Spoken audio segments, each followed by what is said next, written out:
I'm Anastasia Chatzka, a fashion designer with over 20 years of experience and a sewing educator. And I'm really excited you're here to share another sewing adventure with me today.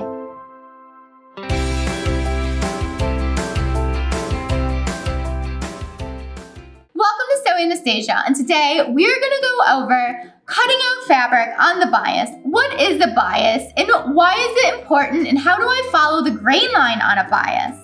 So follow along and learn all about it. If you're not already a subscriber to Sewing Anastasia, make sure you subscribe and hit the notification bell so you know when all the new videos come out. Also, I'm now teaching virtual sewing lessons, so you can choose your project, book your time with me, and I will help you with your design project from my studio to yours.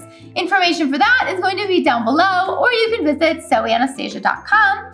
And if you're in Chicago, you can come into the design studio and take a personal sewing class with me as well. Also, we are on our way to 100,000 subscribers, and I need your help to help spread the sewing love. So make sure you share this video with your friends and family, and we can keep everybody creative and sewing. You're probably wondering, what is a bias? Well, it's a 45-degree angle going through the fabric. You know how you have a cross grain and a lengthwise grain? Well, this one goes on a diagonal right through the fabric.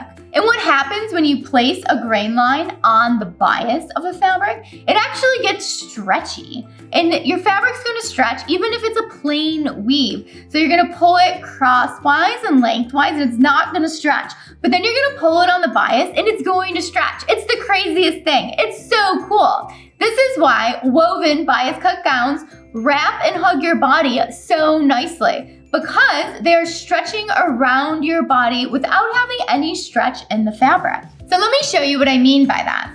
So if I tug on the lengthwise grain, it is not stretching. If I tug on the crosswise grain, it's not stretching. If I take this and I pull it on a 45-degree angle, it stretches. What? So cool, right? If you didn't know, the cross grain runs from your selvage to your selvage across the fabric, and your lengthwise grain runs all the way down your fabric, however many yards of fabric you've purchased. And the bias is that 45-degree angle, running right on an angle through your fabric. So why isn't everything cut out on the bias if it hangs and hugs your body so nicely? One, it takes a lot more fabric to cut something out on the bias, so it's not very cost effective in manufacturing. Two, it's much more difficult to sew and get things to line up and match properly. And three, also, you don't want everything on the bias. Sometimes you just want a nice, stiff, tight, straight grain of a fabric. So it really depends on what you're making for the end results of it. Gowns and blouses look amazing on the bias. And let's talk about a circle skirt. Because it's a circle, there are points on a circle skirt that are on the bias, and that is why a circle skirt hangs so beautifully. Now that you know a bit more about the bias, I'm going to lay out a pattern piece on the bias and show you how to find the bias on your piece of fabric. The easiest way to find your bias is to take the selvage of your fabric and fold it and make it meet the cross grain of your fabric. And it's going to give you that perfect 45-degree angle through your fabric. So I'm going to take my selvage here, which is my lengthwise grain, and I'm going to make it meet my crosswise grain over here. And look at that. We've got a beautiful 45-degree angle going through this fabric.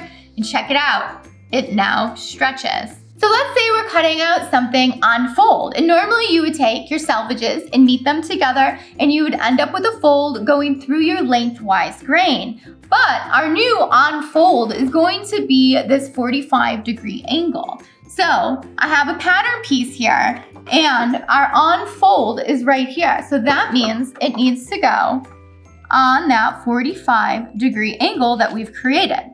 And you'll also notice if your grain lines are proper on your bias pattern, the grain line that's on this pattern is still parallel with the selvage of our fabric, because your grain line is always parallel with the selvage of your fabric, which has put this bias cut dress pattern center front on fold on the bias.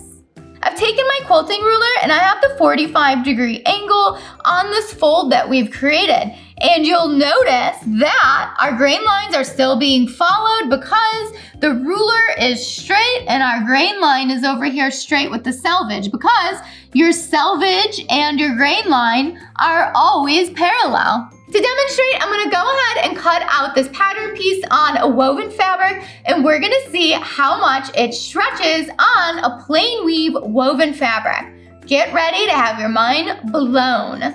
So I have my pattern piece center front unfold, and I have my grain line lined up with my selvage parallel. So we can go ahead and weight it, and let's cut it out.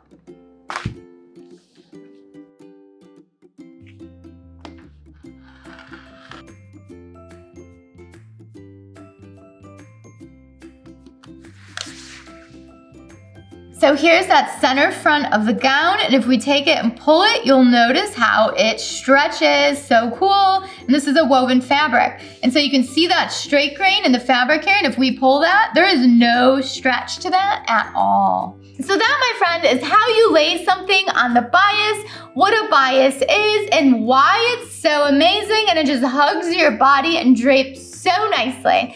So if you haven't tried cutting something on the bias yet, I totally suggest it. If you have any questions or comments about the bias, leave it down below and I will get back to you as soon as possible. As always, make sure you follow me on Sew Anastasia and Anastasia Chatzka, and I would love to see all of your sewing projects. So make sure you DM them to me or tag me in them so that way I can reshare them with everybody and keep everybody inspired and creative. If you're not already a subscriber to Sew Anastasia, make sure you subscribe, hit that notification bell, leave a comment down below on your thoughts on the video, give us some applause, and share with your friends because who doesn't love learning something new about sewing? Also, if you'd like to help support Sew Anastasia, make sure you hop on over to Patreon. Even just $1 a month helps support what we're doing here. And if you'd like to help with your project that you're working on, you can totally take a virtual sewing lesson with me, or you can take an in-person sewing lesson if you're in Chicago. Information for all of that is going to be down below, or you can visit sewanastasia.com. Thanks so much for watching. Bye.